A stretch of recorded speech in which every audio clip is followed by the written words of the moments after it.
So, I have to confess, I don't like deduction games. I really don't. There's not many that I enjoy. My girlfriend Steph is pretty much in the same mindset. We don't enjoy playing them together. And we specifically don't like playing the competitive ones where it's one person versus another. The atypical Letters from Whitechapel or Scotland Yard where one person's hiding, the other person's trying to track them down. It's just not something we're interested in. We do like competitive games. We do like conflict. Steph still brings up the times her damned eagles wrecked my orcs in Battle of Five Armies.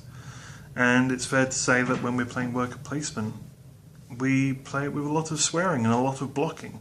Quite cutthroat. So what is it about Letters from Whitechapel and things like that we don't enjoy? Well, it comes down to the atmosphere it generates around a gaming table when played with two players. When one person has to keep things secret and the other person is just on their own, puzzling out a puzzle by themselves. It's just not a fun environment for us. We like to play together. We play to unwind.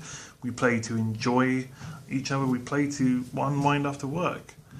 It's just something we like to do, but we like to do it with some table talk, a bit of banter, a bit of fun. We like to play with each other. We like to play around. And these games don't allow us to do that. So we do avoid them.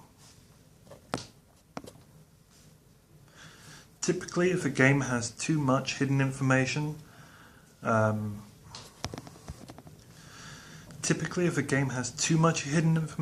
specifically asymmetrical, so one person knows much more about something than someone else, and there isn't much open or trackable information, then it just doesn't produce that kind of environment we like to play in. It's very hard to give hints to people to play optimally. We play to win, but we do so hoping that the other player is playing as best as they can.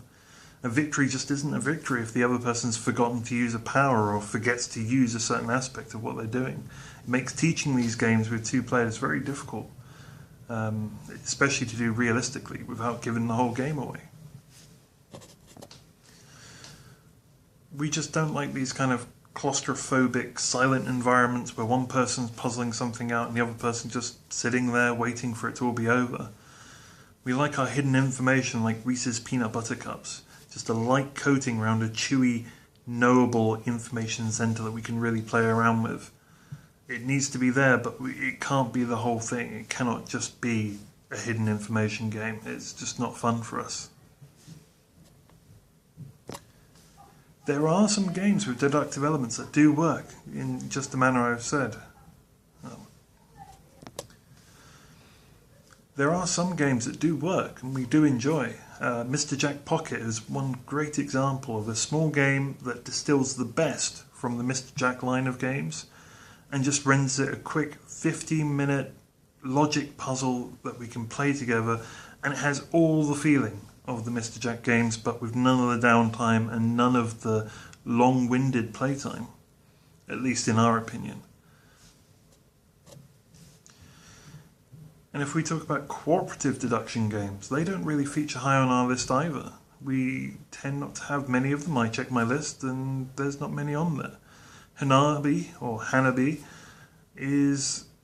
it feels like half a game. You're playing it, you're doing the kind of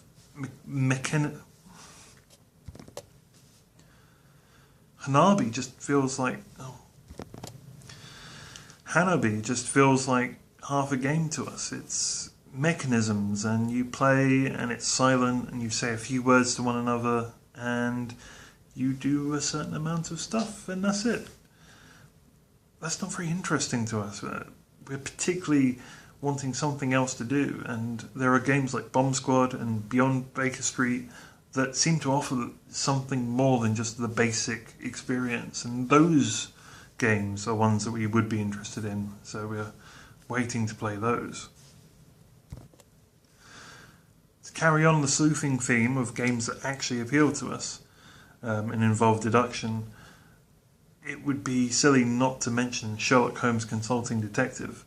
It's a fantastic, fantastic game, a wonderful experience, and it really is an experience because you'll play through the 10 cases that it presents and that will be it. But you'll have your notes, you'll have your memories from it. It's kind of like a choose-your-own-adventure book where all the routes have been erased and you have to rediscover the path to the exit.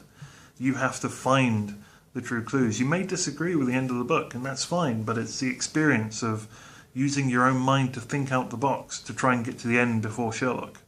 You won't do it because he cheats quite a bit in it, but it's the challenge. The game is afoot rather than the ending.